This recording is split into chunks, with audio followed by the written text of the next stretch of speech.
Hello, good morning mga ka-garden. Andito ako ngayon sa greenhouse. Ito mga nalagyan ko na to ng fertilizer na complete 14-14. Hintayin ko na lang yung ano nila pag-bloom. Kasi ayan, mga matured na ang mga dulo nito, mamumulaklak na to.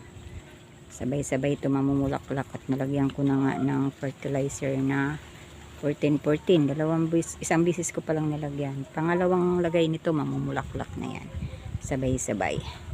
Ito yung mga for sale na yan pag namulaklak na. Ito naman yung aking mga rooted na Hawaii white. Ano pa lang to, 2 linggo pa lang to sila na i-repat ko dito. Bali, hindi ko pa to nalalagyan ng fertilizer na urea, mamayang hapon pa para tumaba na yan. Mas lalo nalagyan na ng fertilizer. Ito, nalagyan ko na to ng fertilizer na urea, yung iba dyan.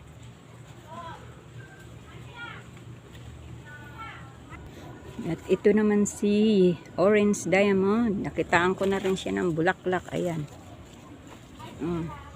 may bulaklak na si Orange Diamond na mabagal lumaki. Naunahan na ng Red Diamond. Ang laki-laki na ng Red Diamond, puno na ng bulaklak. Ito babagal, pero mamumulaklak na rin siguro to. Yung mga dulo niya ng sanga, matured na. Hindi ko pa to nalalagyan din ng fertilizer na complete 14-14, kaya hindi gaano pa nag-bloom. Nalagyan ko rin yan. Ayan sila, hindi pa ito nalalagyan ng tip, malalaki na. Ito nakakatuwa kasi ito yung mga rooted ko rin na hindi ko pa ito nalalagyan ng pampabulaklak ng complete, pero namulaklak na sila. Maliliit pa. Ayan, may mga bulaklak na kahit maliliit, nagbulaklak. Ayan. May mga bulaklak na sila. Mga ordinary lang to sila, pero magaganda. Ayan, kahit maliliit may bulaklak na. Mamaya ko pa nga lang ito lalagyan ng fertilizer na pampabulaklak nga. Ayan, kasi ang nilagay ko lang dito na fertilizer pa lang yung urea, pero namulaklak na sila. Tulibhasa, dito sila sa initan. Full sunlight talaga dito, kaya namulaklak na sila ng kahit maliliit pa. Ayan. Gusto ko nga palakihin muna sila, pero namulaklak na pwede na yan. Pag may gustong bumili niyan, pwede na kahit maliliit pa. Ano naman na yan, stable na to. Hanggang buhay na sila. Yan. Ito, namulaklak na rin to. Pag nilagyan ko to ng complete, na rin, mamulaklak na rin. Matured na yung mga nila sanga. Kaya mamulaklak na rin yan.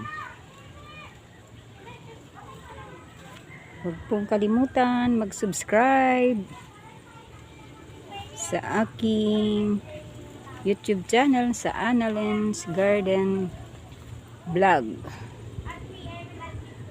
Pa-subscribe po, pahit na rin po ng notification bell para lagi kayong updated sa aking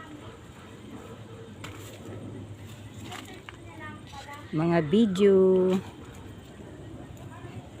Pahit na rin po ng notification bell para lagi kayong updated. Ito si Pink Alora, ang ganda ng niya, bulaklak. Ita-transfer ko na rin to sa paso na maganda. Si Pink Alora. Ang init ngayon.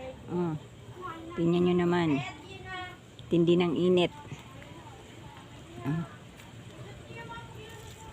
Tuwa yung mga bulaklak dahil nasa init talaga.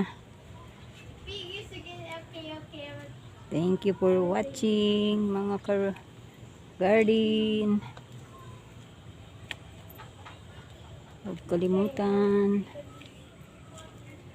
mag-subscribe sa aking YouTube channel. Annalyn's Garden.